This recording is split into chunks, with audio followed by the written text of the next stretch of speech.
la famille, j'espère que vous allez bien. Moi, ça va super, hyper bien. Voilà, si tu es nouveau sur ma chaîne, n'hésite surtout pas de t'abonner et d'activer la cloche de notification pour ne rien rater de mes publications. Donc, aujourd'hui, les amis, on va parler de 5 choses à faire avant d'arriver au Canada, ou alors 5 choses que vous devez vraiment prendre en considération avant d'arriver au Canada. Vous savez que immigrer dans un nouveau pays n'est pas du tout évident. Beaucoup de personnes ne savent pas quoi faire, ne savent pas comment gérer, ne savent pas à qui faire confiance ou pas. Donc aujourd'hui dans cette vidéo, je vais vous présenter 5 choses que vous devez prendre vraiment en considération avant même votre départ pour le Canada.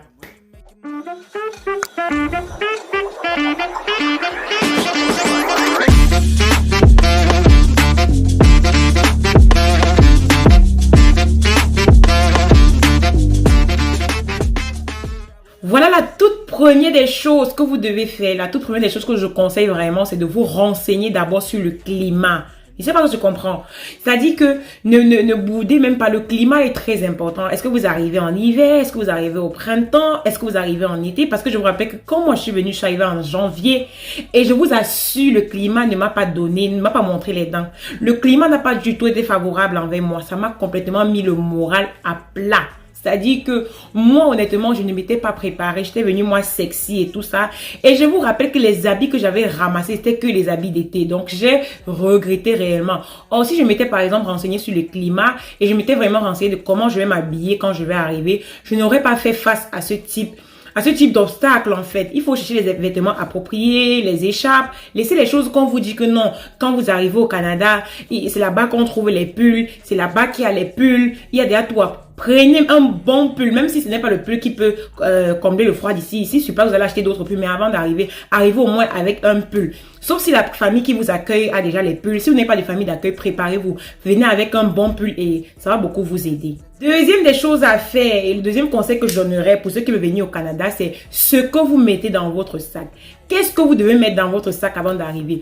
Moi également, j'ai encore fait beaucoup d'erreurs, maman. J'ai ramassé les habits, maman, les habits de la mode. J'ai tout ramassé. J'ai ramassé les habits. J'ai dit que, hey, le Canada va me sentir. C'est la fille sexy que vous voulez voir au Canada. C'est la beauté que vous voulez voir au Canada. Puis je suis arrivée en hiver. Donc quand je suis arrivée, il n'y avait même pas moyen de porter mes habits. Quand j'arrivais en classe, tout le monde éclatait de rire. Tellement je m'étais emballée avec les collants et les collants parce que je ne m'étais pas préparée psychologiquement. Donc ce que vous devez mettre dans votre sac, les vêtements appropriés à la saison. Maintenant, ce qui concerne les repas, comme je disais, que vous devez mettre dans votre sac, vous pouvez mettre les épices, éviter de mettre les repas qui se gâtent. Puis je vous rappelle que manger africain au Canada est vraiment très très cher. Et maman, c'est cher jusqu'à l'huile rouge. On va vous dire, vous devez toucher la boîte, on va vous dire que c'est 15-20 $. Donc, et même plus, ça dépend vraiment de quelle huile vous voulez. Donc, comme je dis tantôt, ce que vous mettez dans votre sac, mettez les trucs qui vont durer, les denrées alimentaires durables. Surtout les denrées alimentaires, c'est très important. Moi, je suis venue avec mes arachides grillés, je suis venue avec mon bunga, je suis venue avec mes crevettes, je suis venue avec tout ce qui pouvait mettre long. Je pense que ça m'a beaucoup aidé et ça m'a beaucoup aidé surtout au niveau des kilos et tout ce qui va avec. J'ai vraiment joué sur les trucs légers et qui devaient mettre beaucoup long. La troisième des choses que vous devez faire quand vous venez au Canada, laissez vos vieilles habitudes derrière vous. C'est-à-dire, vous savez que nous les Africains, on aime trop critiquer. Le Congo, ça faites très attention. Chaque mot et chaque phrase que vous allez prononcer à quelqu'un, ça peut vous porter préjudice. Attention à qui vous confiez, à qui vous donnez vos secrets. Ça, on ne sait jamais. Et vous avez compris, on ne sait jamais les amis. Les habitudes que je critique telle personne, je vais critiquer telle personne, il n'y a pas ça. Donc rangez-vous déjà, même psychologiquement d'arriver. Je ne dis pas que vous changez qui vous êtes parce que la culture ne nous permet pas de critiquer ou alors de faire le Congo ça sur quelqu'un n'importe comment, à n'importe quel moment. Donc ce que je vous conseille de faire, comme je l'ai tantôt dit, les amis, c'est, je dirais ça comment? Donc changeons nos vieilles habitudes là. On peut garder les bonnes habitudes, mais vraiment trions. Il faut vraiment faire le tri de vos habitudes même avant d'arriver. Parce que la première phrase que tu peux regarder, le regard même seulement que tu lances à quelqu'un, on peut te porter plainte pour ça. Et oui. Mais non, la quatrième des choses à faire quand vous allez venir au Canada, renseignez-vous très bien sur la maison où vous allez vivre. Renseignez-vous vraiment sur la maison où vous allez vivre parce que c'est très important.